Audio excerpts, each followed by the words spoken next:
I thought I'd make this short video since I get a ton of SIBO questions on YouTube and in my email.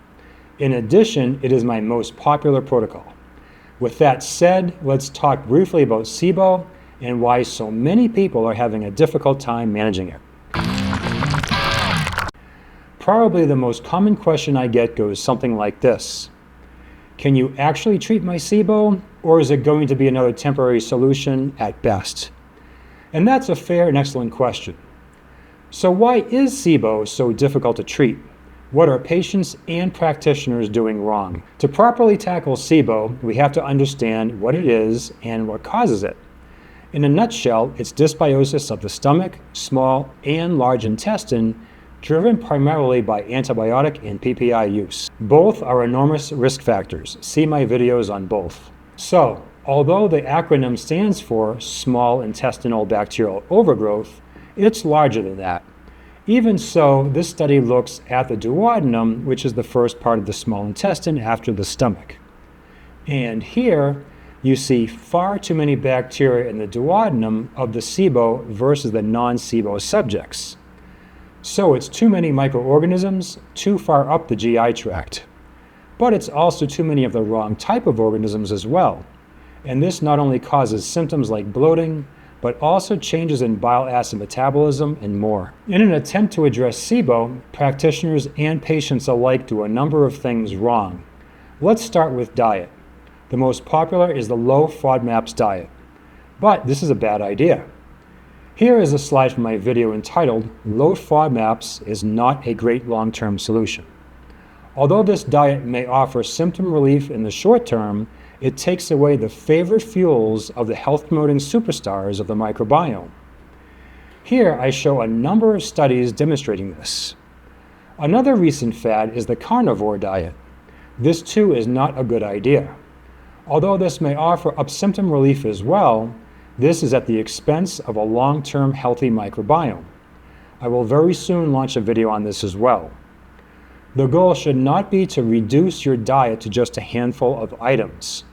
Your goal should be to address the root cause, so you can return to the foods that you miss. Another option is to try to kill off the bacteria, archaea, and yeast causing the problems. And this too can offer short-term relief, much like it does in a number of other conditions like Crohn's disease. But in the end, this approach does not work, and if an antibiotic is used, it ultimately makes things worse. You need to get to the root cause. Alter the microbiome to an environment that does not favor an abundance of bad actors in the wrong location, fermenting, driving inflammation, slowing gut motility, altering bile acids, and creating an environment for methanogens. Some try a different approach, the attempt to feed the microbiome with prebiotics. This is certainly a step in the right direction, except for when it's done wrong.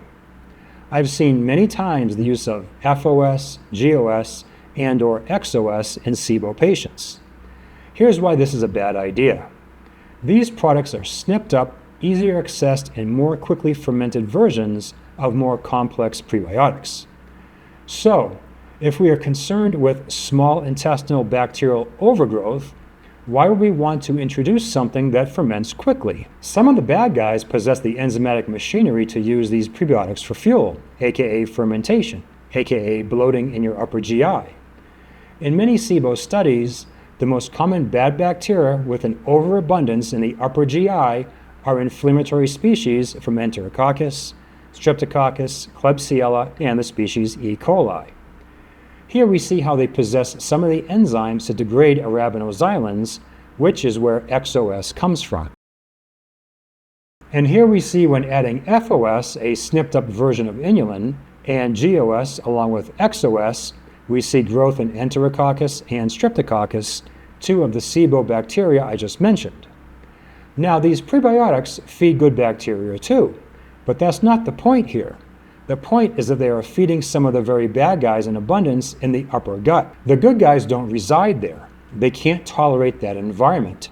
Again, it's all about establishing the environment. And if you think probiotics in fermented foods are the answer, I would not bet the farm on a long-term solution here either. Think about it. Why would you want to add more bacteria into a situation where you have too much bacteria fermenting away and causing symptoms? I'm not the only one saying this. Papers like this one and many others have authors who know what they're talking about. Just a brief pause here in the presentation. If you could just hit like and subscribe, it would really help this channel out. Like these ones here. Do you have brain fog? I often hear from the people I work with that they have significantly improved clarity of thought in the first month on one of my protocols. I also often talk about lactate. Here the authors focused on D-lactate, which at high levels is neurotoxic.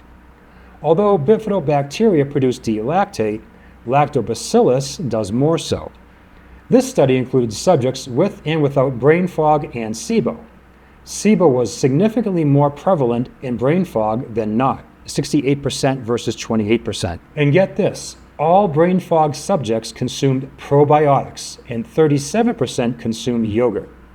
After discontinuation of probiotics and yogurt in a course of antibiotics, a temporary solution, 85% of the patients reported resolution of brain fog. This is just one of a number of papers on D-lactic acidosis. Read the highlighted text for more perspective from the authors. And this is just the brain fog angle, not to mention SIBO.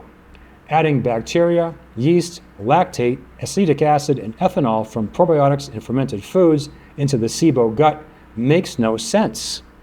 These drive several problems to include dysmotility, which 1/3 of these brain fog subjects had. Which brings us to our next paper and concept. Excluding medications like opioids and structural issues, gut transit is largely affected by their microbiome. And prokinetics are not the answer either. You need to address the root cause. In SIBO, there is an array of problems driving upper GI issues. With the high abundance of bacteria, fermentation, and inflammation, you suffer from the symptoms and are frustrated with the lack of progress with your practitioner. But you have to understand that this mix results in several things. For one, bile acid dysmetabolism. With all the bacterial activity, you have too much bile acid deconjugation and dehydroxylation in the small intestine. This not only changes your bile acid pool, it results in malabsorption and gallstones as shown in this paper. The excess fat that is not absorbed properly in the upper small intestine makes its way down further, causing what's called ileal breaking. With this, your GI tract slows down even more, allowing the bacteria to survive and ferment. This slowed down environment favors the methanogens, which may slow it even further. But everyone is so focused on killing methanogens, it's ridiculous. They are not the guilty party. They are guilty by association. They are a function of the environment, slowed motility, and increased hydrogen availability. The unabsorbed fat also makes its way down to the large intestine where it can be fermented. But the good guys don't ferment fat. So now you're driving more colonic dysbiosis, which is root cause conversation here. It's all connected. You're not going to get anywhere with your oregano oil, rifaximin, garlic products, or anything else if you don't concomitantly address the whole picture. Here we have an interesting study which ties a number of these topics together. These researchers analyzed an upper gut aspirate. In other words, they sucked out the digestive juice from the upper GI tract in 31 patients with malabsorption syndrome, MAS, with and without SIBO, and 10 controls. Why MAS? Because SIBO affects absorption through at least one mechanism we discussed earlier, the extensive and premature deconjugation of bile acids. Table 1 is healthy controls versus MAS. You can see enormous differences between the groups in fecal fat, which is a function of bile acid dysmetabolism.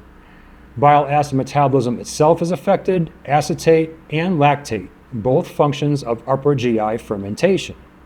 And in Table 2, we have the MAS subjects with SIBO compared to those without SIBO. Again, we see massive differences between the two groups.